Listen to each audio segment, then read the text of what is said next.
Professor Endersby, thank you very much for making the time to talk to me about Exeter Philharmonic Choir's new commission, The Weather Book, which premieres here in Exeter in November.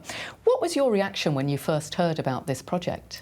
Actually, I was really thrilled when I heard about the project and I read the details. Of course, I'm familiar with Exeter Philharmonic Choir. I've been to some of their concerts, and I'm certainly familiar with Cecilia McDowell. But I was really struck by particularly the two elements, the bit being about Fitzroy, our founder, and then Eunice Foote, who's a great heroine of mine.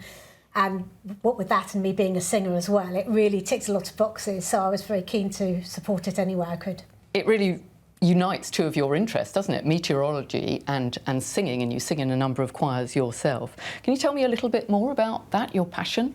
So, I mean, I've sung since I was a small child, and singing in chamber choirs has always been the one thing I really try to cling on to. Even with my busy diary, I make space for one choir, and at the moment I sing with the Cathedral's Voluntary Choir, the St Peter's Singers. But I sang at school, I sang at college, I've always had a chamber choir. And I would love to do a second choir and do a big choir like the Philharmonic Chorus as well, but there's different repertoire, but at the moment I've only got the time for the one. Now, this particular work, The Weather Book, draws very much on the history of meteorology and Captain Robert Fitzroy. And that's a history you celebrate here in your own archives, isn't it? How instrumental was Fitzroy in the history and influence of meteorology? Oh, he was absolutely instrumental. He was really, obviously, he started his life as a master mariner, which is why he's an admiral, and is partly famous for the voyage of the Beagle and the work that he did with Darwin that were together in their 20s. But he was obviously a very analytical and clever person, and with his master mariner's expertise, at a time when people were really starting to measure variables of things like weather, he began to sense that it wasn't just a random act of God, and there was more to it than that. And he was the visionary. He really came up with the idea that there was a rational way to predict what the weather would do, and he was very passionately driven by the need to save lives at sea. And he put together the proposal. He coined the word a weather forecast. Okay. So no one called it a forecast before, and I think he was trying to convey that it was not just a crystal ball. There was much more to it than that, and it was built on two things really: the fact that with the Enlightenment, people were starting to take measurements of temperature and pressure and wind speed and direction and so on. So it became something that was rationally measurable. And then the advent of the telegram meant that you could get news about the weather faster than the weather was going, because it's no good knowing what it's going to do if you can't tell anybody, which still is still an issue we have. And he saw those two things, and he set up this network of observations. And then the storm cones was what they had to enable to just put signs up to let people bring their ships in to harbour before a storm struck. And even in those very early days, it still saved hundreds of lives. And in fact, it's the celebration of 100 years of those iconic shipping forecasts, isn't it? That came later, the shipping forecasts, yes. So Fitzroy persuaded the government to fund the forerunner of the Met Office in 1854. But the first shipping forecast on radio was in 1925, and that's what we've got the 100th anniversary of this year. And obviously we're still doing that, still protecting lives at sea with our predictions now. And of course the Met Office has evolved enormously since then. It's about much more than either shipping forecasts or weather forecasts, isn't it? Can you briefly touch on all that you do now? So there's such an amazing breadth that we do, obviously covering all the timescales from weather through to climate, so from what's happening in the next few minutes to what will happen in 100 years' time. Without going into too much detail, it isn't just weather. So anything that circulates in the atmosphere, like pollen or airborne diseases like blue tongue or smoke from a bad fire or a chemical leak, we use our global model to predict that atmospheric circulation. There's a huge aviation thing.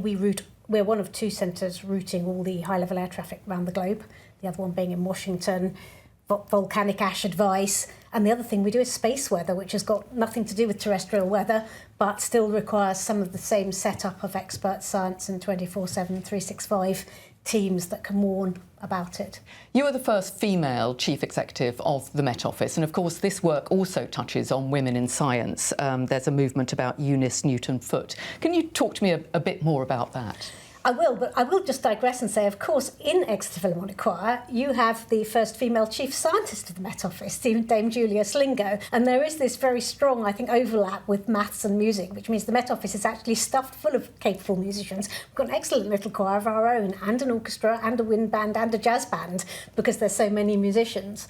But if I just come to Eunice Foote, because she was an amazing lady, she was an amateur scientist in the United States who really came up with the concept. I think it was already known that certain gases were greenhouse gases. They could trap heat, so carbon dioxide and methane among them.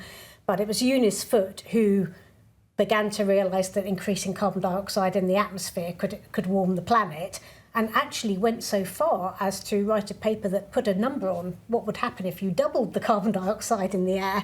And her estimate, although we've narrowed it down, is still pretty much correct today. So she was an astonishing lady at a time when females in science were not considered professional. And it was one of the things that shocked me most when I came here, was not that the climate is changing and that's caused by burning fossil fuels and all the rest of it, but just how long we had known about it, I had not appreciated. You know, we've been observing it for 100 years, but this is 50 years before that. And of course, you hold a copy of the weather book here at the Met Office, don't you? We do. I mean, our archivist too is an extremely competent singer, I may tell you. It's a wealth of talent There's here. a wealth of talent here. But our archive is amazing, and there's a lot of Fitzroy's original papers, some of the journals from his voyages, autograph letters. He had the most exquisite handwriting. He wouldn't think much of mine, I don't think.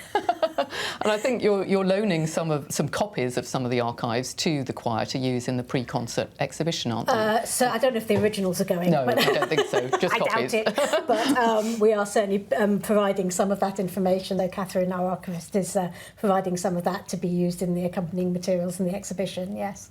So Exeter Philharmonic Choir is performing the weather book for the very first time anywhere in the world in Exeter Cathedral on the 8th of November. And you hold a special role with the cathedral as well, because you are their canon scientist, aren't you? What does that mean for you? Well, it's a new role for me, but actually it's a new role in itself. There hasn't been one at Exeter before, and there aren't many. There's about another couple around the country. And the Dean asked me to do this with a thinking that I might be able to help, particularly with the cathedral's sustainability mission and educating both our own congregation, but also more widely in the diocese about the implications of climate change and how we as Christians should respond. But I do various things. I was actually there at the weekend for their 975th anniversary and the celebration of the commissioning of the sort of ending of the first phase of the building project. In my role as canon scientist, complete with my Harry Potter cloak, which you can find on their website. And with the St Peter's Singers, I sang at the enthronement of the bishop quite recently. Wow. Well, I know you've got a quick change on the 8th of November, the night of the concert, because you're singing yourself in the cathedral yes, first. Yes, it happens to be a St Peter's Singers Evensong, so I shall go and sing Evensong, and then I think I'm doing a pre-concert talk, and then I shall attend the concert, and I'm sure I shall enjoy all of it very much. Well, thank you very much. I know Exeter Philharmonic Choir are really looking forward to seeing you on the night. Thank you. Thank you.